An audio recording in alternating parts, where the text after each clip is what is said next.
वाह, क्या पढ़ाती है बहू।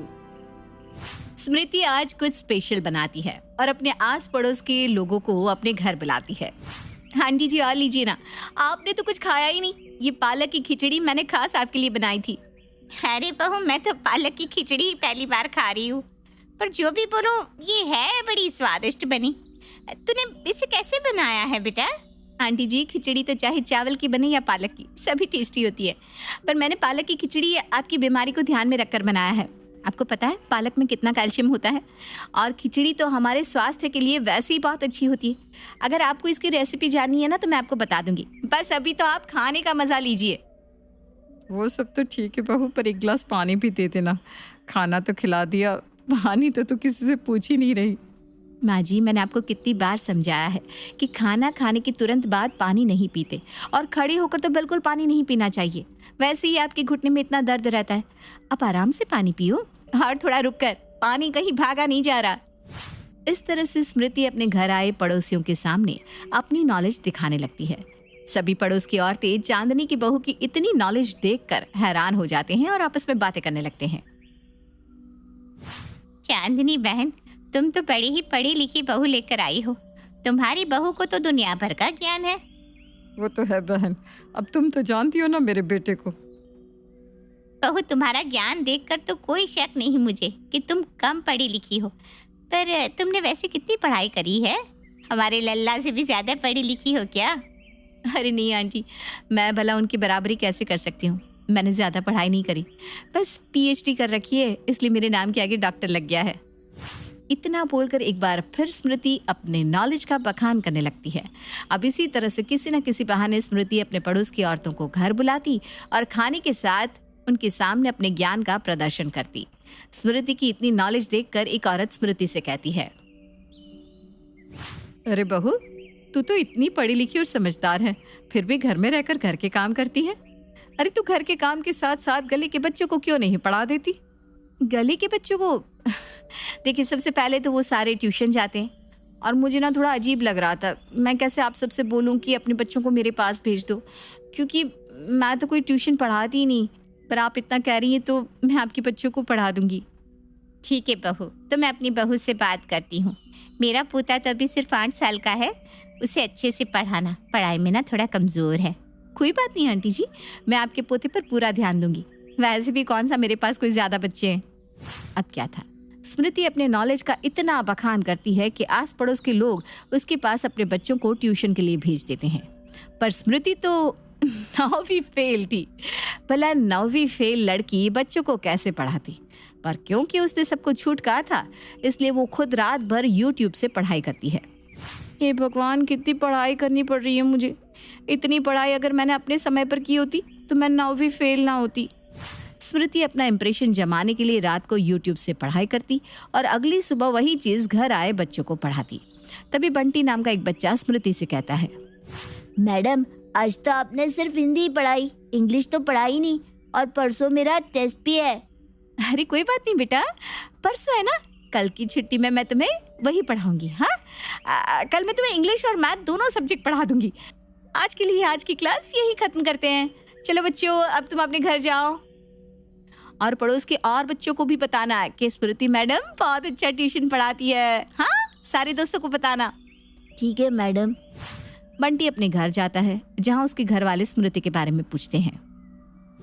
बंटी बेटा, तुम्हारी नई ट्यूशन टीचर ने तुम्हें कैसा पढ़ाया? अच्छा लगा उनके पास पढ़ाई करके? अच्छा पढ़ाया, और उन्होंने मुझे कल भी बुलाया है।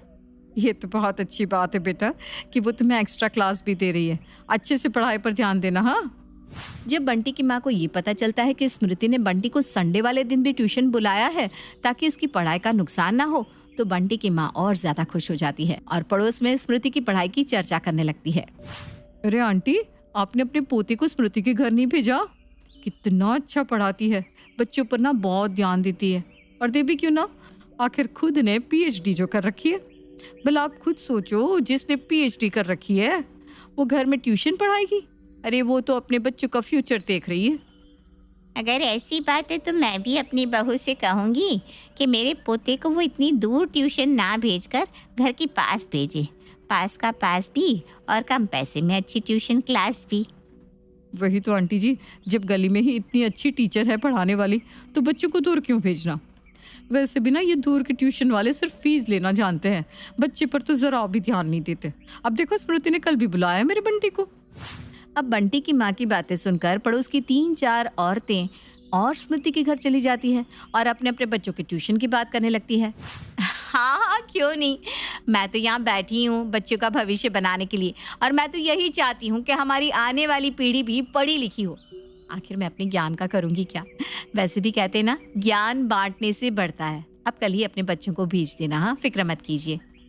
अब क्या था, अब तो स्मृति जी की लॉटरी निकल पड़ती है और गली के सारे बच्चे स्मृति के पास पढ़ने के लिए आने लगते हैं। पहले जो स्मृति 1-2 बच्चों को पढ़ाती थी, अब तो वो 10-10 बच्चों को पढ़ाती है। जिसके बाद वो अपने घर के बाहर PhD वाली मैडम के नाम से एक बोर्ड भी लगा देती है। PhD के नाम से ही इंस्टीट्यूट चलेगा मेरा। अब गली के साथ साथ बाहर के भी बच्चे आएंगे मेरे पास पढ़ने के लिए, पर उन्हें पढ़ाने के लिए मुझे खुद भी तो पढ़ना होगा। चल स्मृति बेटा, YouTube खोल कर बैठ जा और सबसे पहले ये देख ले कि कल तुझे कौन सी क्लास को क्या पढ़ाना है। अब क्या था, अब बिना कोई देरी किए स्मृति YouTube खोल कर बैठ जाती है और बच्चों को क्या कल पढ़ाना है वो सारा सिलेबस पहले खुद समझ लेती है और अगले दिन बच्चों की क्लास लेती है। जो आज मैंने पढ़ाया वो सभी को समझ में आया ना? Yes ma'am. तो फिर ठीक है, हम आज की क्लास यहीं खत्म करते हैं। अगर किसी को कुछ समझ में ना आया हो तो वो अपने क्वेश्चंस लिखकर मुझे दे दे, उन्हें कल समझा दूंगी।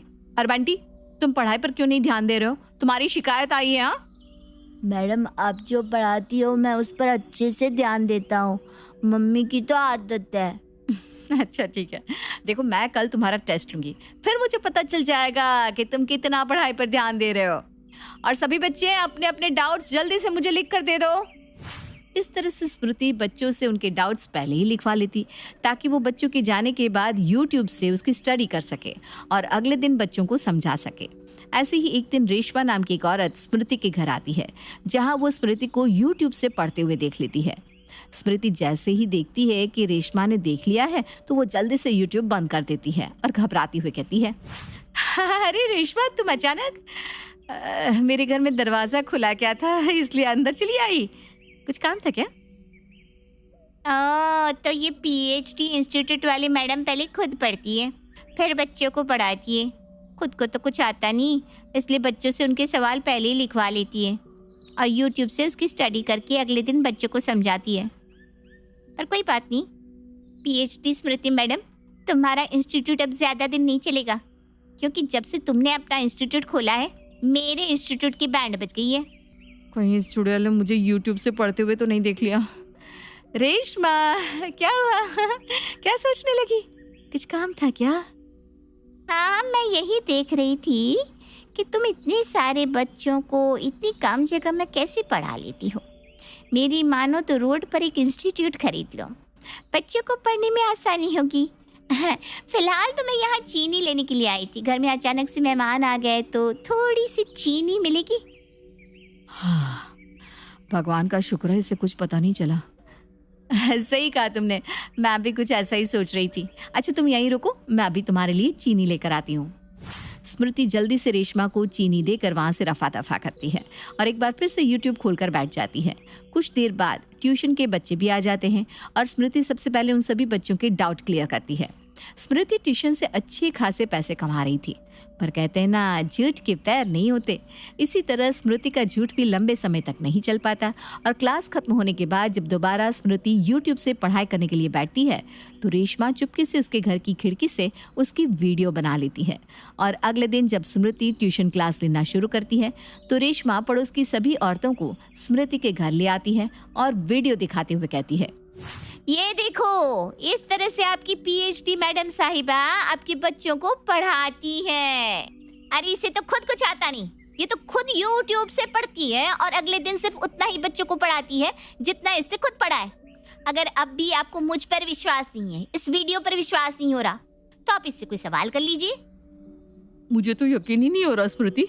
अच्छा तुम ही बताओ, पानीपत का युद्ध कब हुआ था और अमेरिका में आतंकी हमले कब हुए थे?